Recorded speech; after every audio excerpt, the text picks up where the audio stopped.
semuanya, selamat sore, Happy New Year, selamat menikmati kembali hari yang baru di awal tahun ini.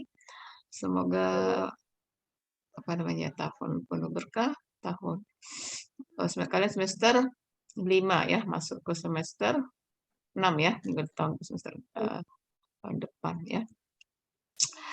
Ada si Prinsi Kak Surya Iwanda ini tadi Bu lihat masih banyak yang belum komen ya kehadiran.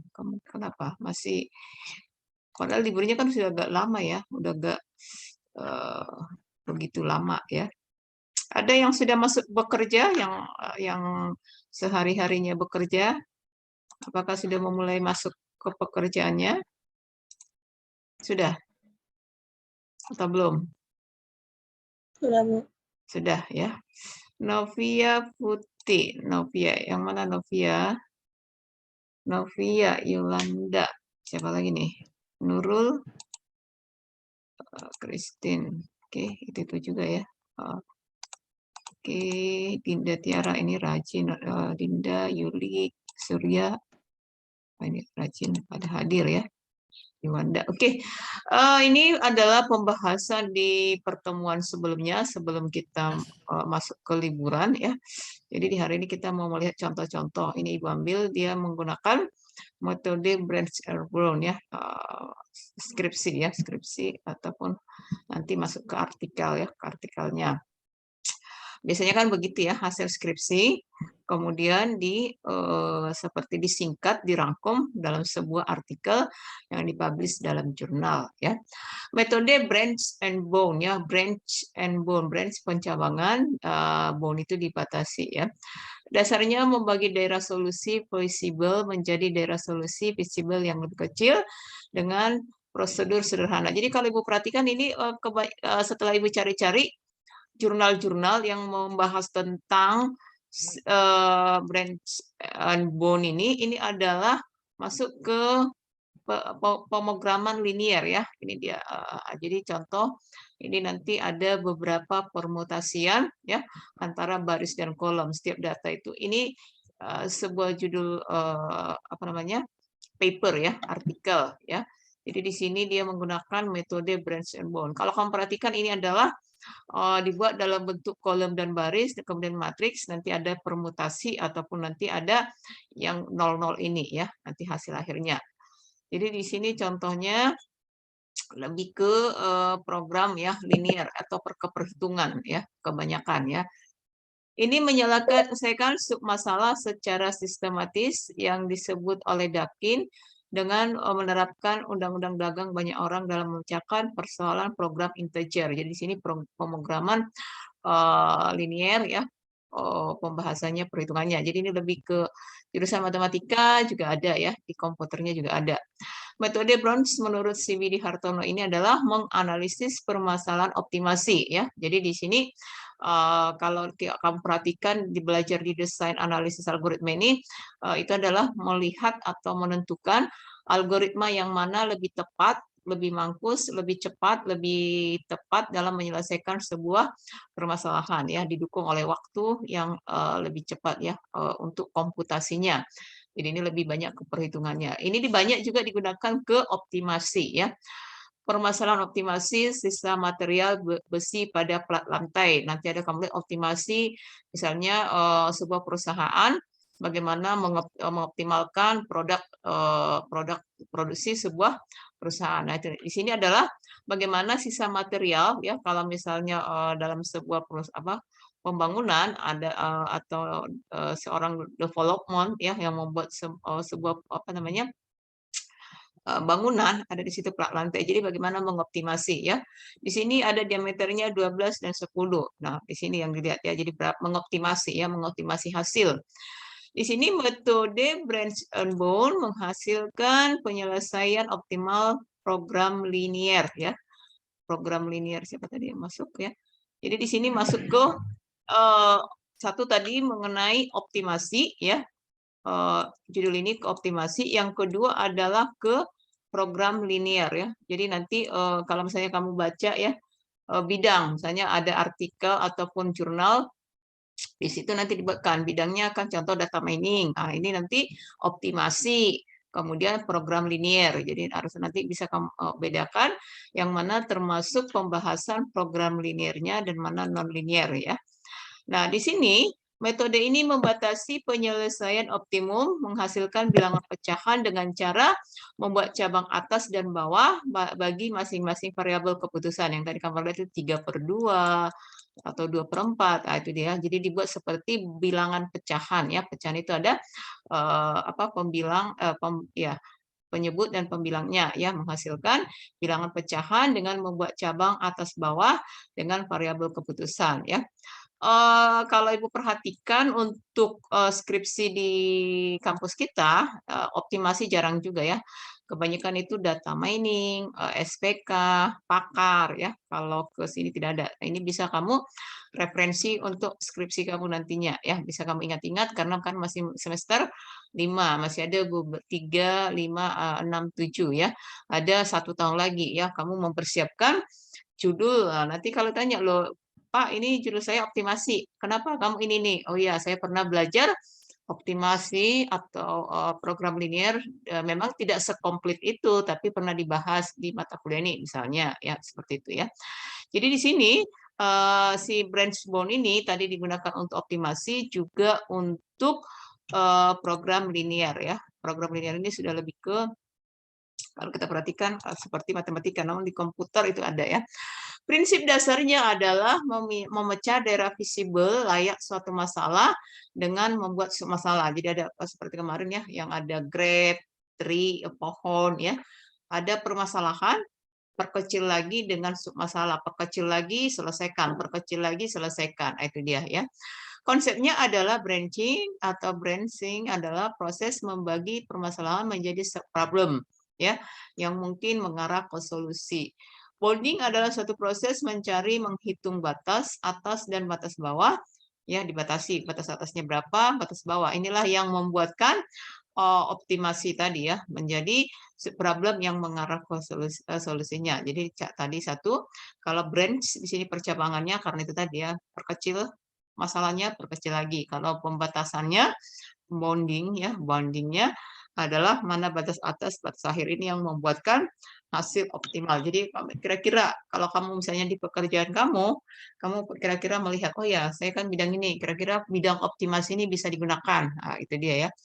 Jadi semacam bukan memprediksi ya, jadi optimasi. Jadi bagaimana hasil itu dioptimalkan ya, beda dengan prediksi data mining ya, beda.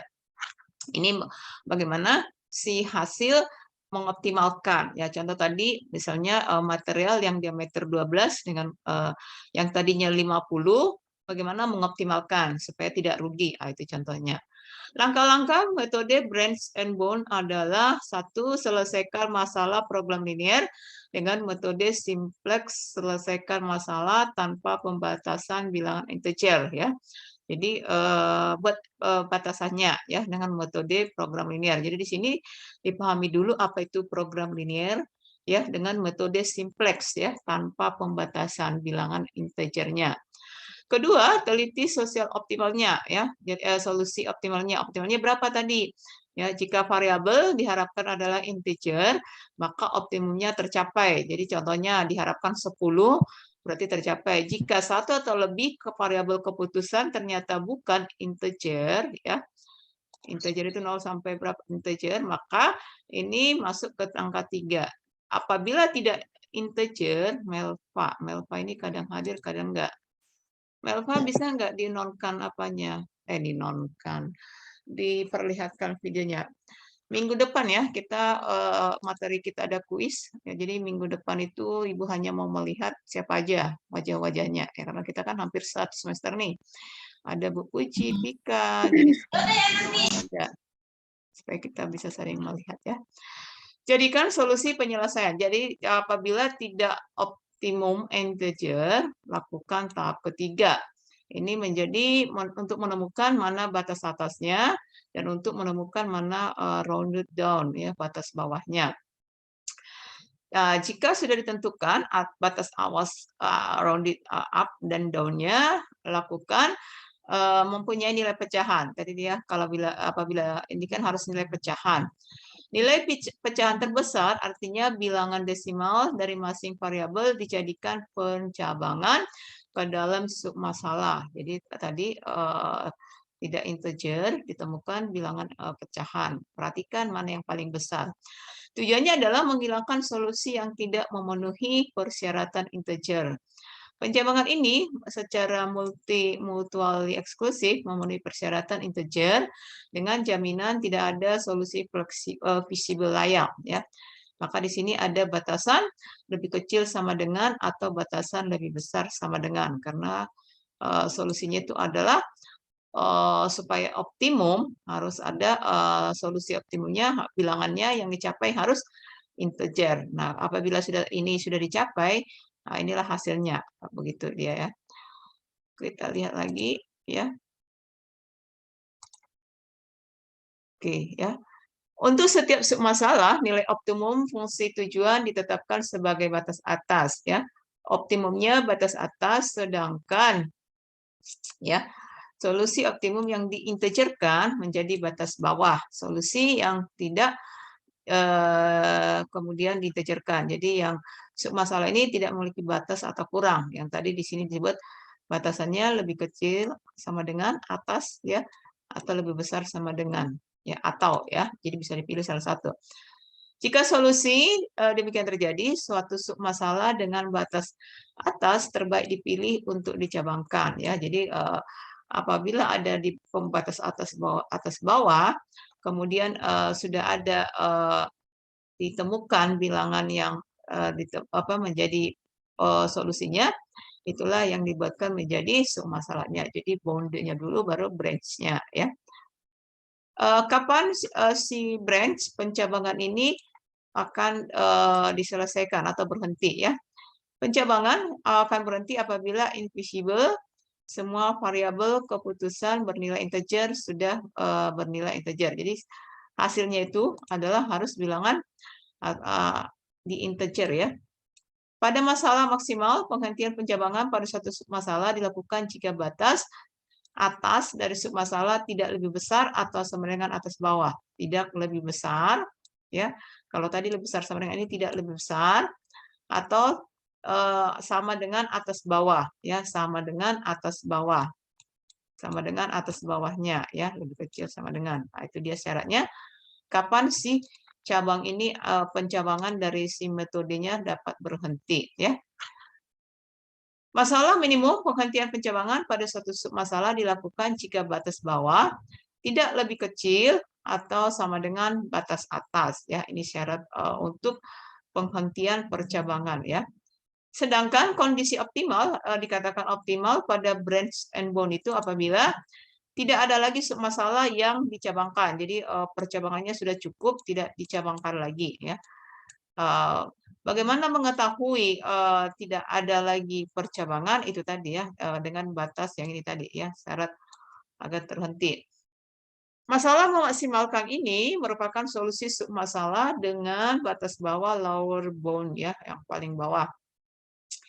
Masalah minimum, solusi optimal merupakan solusi submasalah yang menjadi upper bound-nya. Jadi minimum ya setelah diminimumkan itu menjadi upper-nya, maksimalnya menjadi low-nya ya, lower bound-nya, batas bawahnya. Jika tidak ada lagi submasalah ya, submasalah ini kan menjadi percabangan. Nah, jadi jika tidak ada lagi submasalah, tidak ada lagi percabangan, maka optimalnya sudah diperoleh ya. Oke. Nanti silakan sebagai tugas terakhir ya, ada tugas per kelompok. Masing-masing tiap materi nanti mencari salah satu contoh artikel atau jurnal ya. Contoh, kita kan ada beberapa judul, nanti Ibu buatkan misalnya branch and bone. Contohnya apa? Kemudian untuk apalagi materi-materi kita. Jadi kalian mencari contoh jurnalnya aja, judulnya dan linknya, itu aja, tidak usah dibahas ya. Jadi setiap orang kita kan setiap misalnya nih branch and bone ini kan 2 pertemuan. Jadi setiap materi ada 2 stop share ya, stop. Ada 2 yang dicari ya. Tugas kelompok Ibu lihat beberapa sudah ada yang masuk ya, tapi belum Ibu apa itu namanya? Belum Ibu periksa memang ya. Cuman Ibu lihat beberapa sudah membuatkannya ya. Ini langkah-langkah pengerjaan metode branch and bond. Perhatikan ini semua nanti tetap dikodingkan atau dibuatkan dalam bentuk pemrogramannya ya. Ini contohnya mana sih meminimalkan ya. Langkah-langkah metode branch and bond ya. Masalah linear programming. Pertama, karena di sini bagaimana metode simplex tanpa pembatasan bilangan bulat ya. Di sini adalah integer. Teliti solusi optimalnya. Jadi kalau kita perhatikan tanda panahnya, lakukan dulu metode mana yang bisa dilakukan tanpa pembatasan bilangan bulat. Kemudian perhatikan lagi solusi optimumnya. Mana variabel basis yang diharapkan bilangan dan mana yang salah satu variabel yang basis yang diharapkan tidak bulat ya. Jadi di sini kalau solusinya sudah bulat itu sudah menjadi solusi yang integer tadi ya. Apabila tidak bulat, yang tadi di non integer, maka harus dibuatkan apa namanya pembatasan supaya dibuatkan nanti bilangan desimal. Nilainya dipecah itu menjadi sub masalah, ya branch pencabangan ke dalam sub masalah. Pencabangan ini dilakukan dengan kendala baru yang saling berhubungan. Itu tadi buatkan bilangan pecahan. Cari solusi optimumnya dengan simplex menggunakan pembatas bulat. Jadi kalau misalnya di awal variabel basisnya sudah integer, tidak pecahan, itu sudah menjadi solusinya bilangan bulat. Namun bila tidak, ya salah satu variabelnya tidak bulat, dilakukan pemecahan atau branch sampai nanti ada syaratnya di sini tadi kapan harus berhenti syaratnya ya. Jadi kalau ini adalah contoh, ini sesuai materinya ini ya, sesuai dengan judul yang dibahas di sini. Solusi awal ada 21, ini dibuatkan dipecah lagi ya 6, 5, 4, 3 seperti ini ya. Jadi di sini metode branch memiliki kekurangan dengan karena dia kan selalu di percabangan. Jadi setiap percabangan ini kan memakan waktu ya dan juga apa namanya space dari penyimpanan ya. Kenyataannya semua program didasari oleh metode branch and bond. Jadi nanti cari contoh artikel atau bukan jurnal ya, artikel jurnal yang memang membahas branch and bond ya. Ya, jadi perhatikan nanti yang harus kamu pahami yang mana itu artikel, yang mana disebut dengan hanya pembahasan. Artikel jurnal itu adalah kamu perhatikan salah satu cirinya harus ada ISSN-nya ya. Jadi ada indeksnya secara nasional ya. Itu dia. Ini dia menggunakan ini pengimplementasiannya ya. Ini QM. Jadi kalau kamu perhatikan nanti di sini proses produksi ini adalah program linear yang memang untuk melakukan optimasi ya. Ini dia buat caranya. Jadi di sini kalau kita perhatikan di sini adalah lebih ke perhitungan-perhitungan ya. Tapi kita tidak membahas perhitungannya, hanya memberikan contoh dari share ya, contoh dari branch and bond itu ya. Oke, sebentar Ibu mau lihat kontrak kuliah. Oke, kontrak kuliah. Jadi misalnya ini nanti ya, oke, perhatikan. Silakan di capture aja masing-masing ya. Nah, untuk tugas masing-masing, jadi dari setiap ini kan contoh nih. Algoritma brute force kan ini 2 kali pertemuan. Jadi setiap pertemuan ini satu artikel jurnal ya. Contohnya kamu buat judulnya linknya. Jadi kalau dihitung nanti ada 14 ya. Ini kayaknya tidak perlu ya. Pertemuan pertama tidak perlu. Pertemuan kedua sampai ke ini dia berarti ada 13 ya. Jadi mulai dari sini kompleksitas ya. Cari satu contoh artikel jurnalnya, ini juga satu, ini satu. Silakan kamu apa namanya di capture supaya nanti nanti ada di videonya juga. Jadi nanti kamu jangan mengulang bertanya lagi ya supaya saling mengingat ya. Jadi salah satunya adalah cari setiap ini kecuali pertemuan pertama, cari satu judul judul artikel jurnal ya. Artikel jurnal itu tadi syaratnya itu adalah ada ISN-nya, ISSN. Nanti kita lihat ya, ISSN-nya. Jadi ada, kalau dihitung ini ada berapa? 1, 2, 3, ini kan ada 2 nih. Jadi kalau misalnya algoritma brute force 2, karena 2 pertemuan ya. Kalau misalnya greedy 2 pertemuan 2. Jadi ada nanti yang kamu kirim itu adalah 14, 13 ya, jadi 13 dari setiap ini ya. Oke, ini dia ya.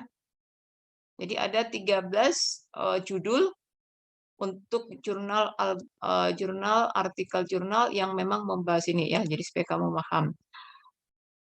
Syarat kedua ya, syarat kedua apabila si A misalnya nih siapa Dinda lebih dulu mengirimkan. Jadi nanti kamu kirim di GC aja. Jadi siapa yang sudah judulnya sudah ada, tidak boleh lagi dikirimkan. Ya, itu dia. Jadi misalnya nih Dinda udah buat judul itu, tiba-tiba nanti datang si Surya buat lagi, tidak bisa karena kan sudah ada dikirimkan oleh si Dinda ya. Tolong diperhatikan. Jadi kita buat seperti itu. Tidak ada yang sama ya.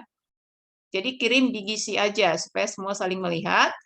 Kalau sudah dikirimkan misalnya si Yuli, jangan lagi dikirimkan si Dinda. Jadi siapa yang pertama sekali mengirimkan, ya tidak apa-apa. Tapi yang berikutnya tidak boleh mengirim yang sudah dikirimkan duluan. Nah, itu aja syaratnya ya. Kemudian kita kan minggu depan masih pertemuan 14. Bisa jadi sekitar 2 minggu lagi baru UAS. Bisa 2, bisa 2 minggu, bisa 3 ya. Jadi itu silakanlah dipersiapkan ya. Ini dikumpulkan sebelum UAS saja ya. Jadi kapan UAS? Jangan lagi pas UAS kamu kirim. Kalau pas UAS dikirim ya itu tidak ada nilainya ya. Jadi sebelum UAS, misalnya besok UAS hari ini masih bisa, tapi kalau misalnya pas sudah jam UAS kamu kirim, itu dianggap kamu tidak mengirim. Itu aja ya. Artikel jurnal, coba kita lihat ya supaya kita lihat apa yang mana contoh. Ini bukan bisa kamu bedakan yang mana artikel jurnal ataupun blog. Kita lihat ya. Minggu depan masih ada pembahasan Grab. Grab ini agak sulit memang ya kalau kita perhatikan. Tapi Grab ini kan di struktur data apa kemarin artificial intelligence juga sudah ada ya. Ini silakan kamu capture atau di print screen ya, kamu simpan supaya ingat ya. Tapi kalau ada yang bisa melihat apa namanya kontrak kuliah di situ pun ada ya. Jadi masing-masing dicari kecuali pertemuan pertamanya. Itu dia ya. Oke, kita lihat contoh dari paper ya, Stragenproj apa namanya jurnal.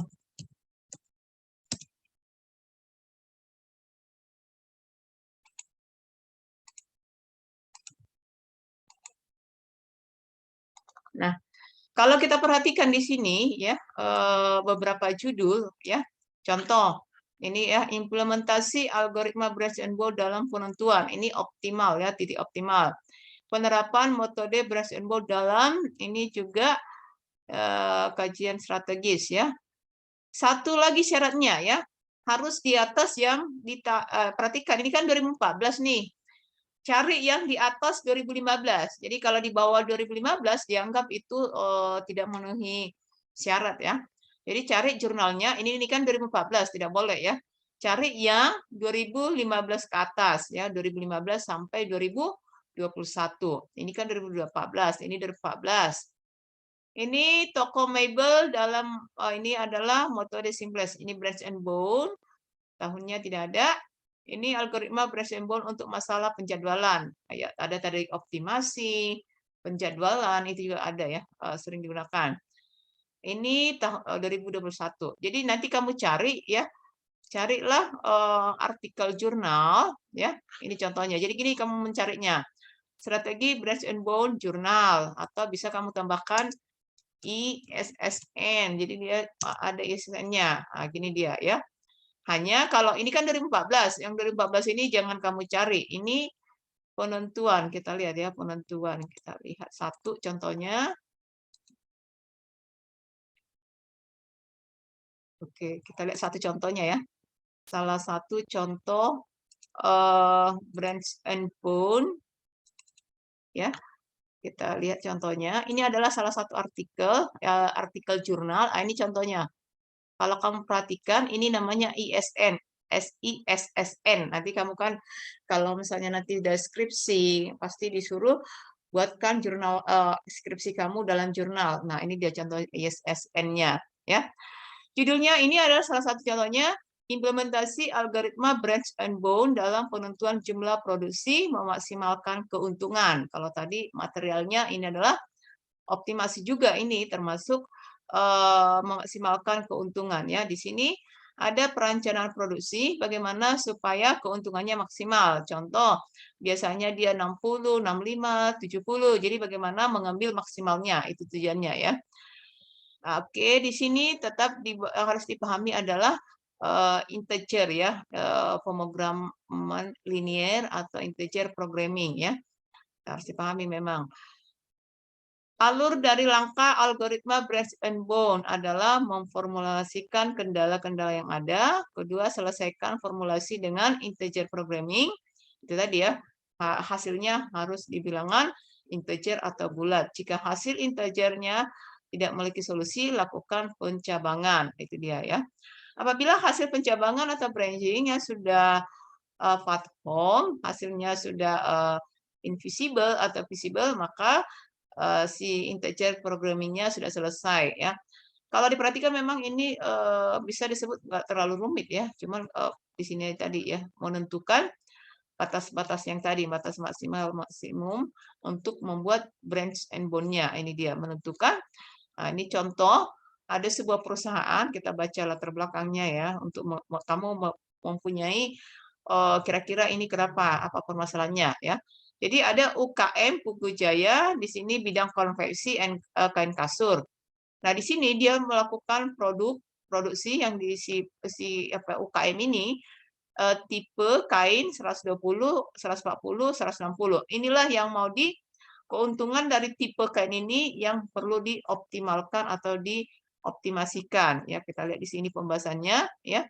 Jadi ada yang perlu diperhatikan bahan baku apa saja untuk membuat sebuah produk kain. Nah, ini dia. Jadi ini kapasitas tersedia. Inilah yang dihitung dengan menggunakan si branch and bone ya. Nah, ini dia. Kita tidak membahas satu-satu ya. Ini sudah komplit. Ini sudah bisa termasuk pembahasan. UKM Pugu Jaya memiliki 9 kendala dalam produksinya. 9 kendala tadi yang ini ya, yang dia buatkan dalam batasnya. Yang ini nih. Bahan baku, benang, waktu 3, 4 tenaga kerja, 5 kapasitas produksi. Ini menjadi kendalanya. XXX ini tadi berapa? Bahan bakunya berapa di X1, X2, X3. Nah, ini dia dilakukan ya. Nah, ini yang perlu dioptimasikan dengan tipe kain yang tadi 120, 140, 160, 180 ini berapa optimal keuntungannya. Jadi kira-kira di situ ya. Jadi di sini sebagai kesimpulannya 9 kendala, kemudian berdasarkan hasil perhitungan aplikasi QM for Windows, ya dia menggunakan aplikasi QM, ya didapat. Nah, inilah keuntungan maksimal untuk kain 120 ini dan seterusnya. Jadi ini adalah mengoptimasi keuntungan. Kira-kira ini salah satu contoh optimasi ya, optimasi atau memaksimalkan keuntungan ya. Oke, ada pertanyaan. Minggu depan kita kemungkinan ada kuesioner dari Prodi, kemudian kuis, ada masih pembahasan Grab satu lagi. Tugasnya tadi untuk per masing-masing sudah disampaikan, kirimkan di apa itu namanya? Di Gisi aja. Jadi apabila sudah si A sudah mengirimkannya, yang lainnya jangan lagi meniru ya. Batas artikel jurnalnya dari 2015 sampai 2021. Itu dia.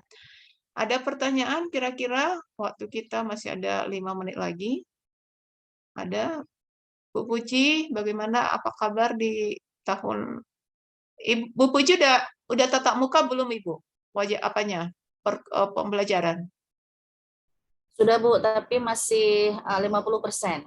50% ya. Tapi, apa? apa itu namanya? Vaksin udah lagi jalan ya? Vaksin kalau untuk guru sudah semua, kalau untuk siswa Belum. tahun ini sudah ada lagi, baru mulai nanti hari Senin dari Puskesmas. Oke. Yang lain apakah sudah ada temannya yang seperkuliahan atau yang sudah nggak kampus kita ya? Kampus kita kan belum ada arahan, saya dengar ya. Sepertinya kalau di Medan itu belum ada ya yang sudah online, yang sudah tatap muka. Belum ya? Belum Ada. ada Bu, masih Ada. daring. Bu, tapi katanya UMN bulan 2 mau tatap muka katanya, Bu. Oh, tapi kita kan belum ya, belum ada dengar-dengar apa ya, Itu pun arahan. masih informasi sementara. Oh, iya iya. Tapi kan rata-rata ini semua udah dapat vaksin atau belum? Karena itu salah satu syaratnya kan. Ya, moga aja di semester depan kita sudah bertatap muka, ya kan? Oke, ada pertanyaan? Muhammad Arun, Reni, Pika, Melva ini kayaknya juga sudah bekerja ya. Francisca, Dinda, oke. Dibaca chat Ibu tadi ya, ada di situ minggu depan itu silakan hadir. Bagi yang tidak pernah buka Zoom, minggu depan kita sebentar aja ya. Harap di Zoom-nya, videonya dibuka aja agar pesan Ibu agar kalian tidak kalaupun off ya harus saling mengenal ya. Itu dia ya. Semoga di semester berikut kita bertemu lagi. Oke, pertemuan kita masih ada minggu depan dan ini masih ada waktu ke GC. Ini Khairul udah mau selesai Khairul. Silakan tugas-tugas dilengkapi. Ibu tidak memaksakan, hanya menganjurkan karena semuanya adalah kepenilaian. Bila tidak ada pertanyaan, kita kembali ke GC. Selamat sore. Sore, Bu.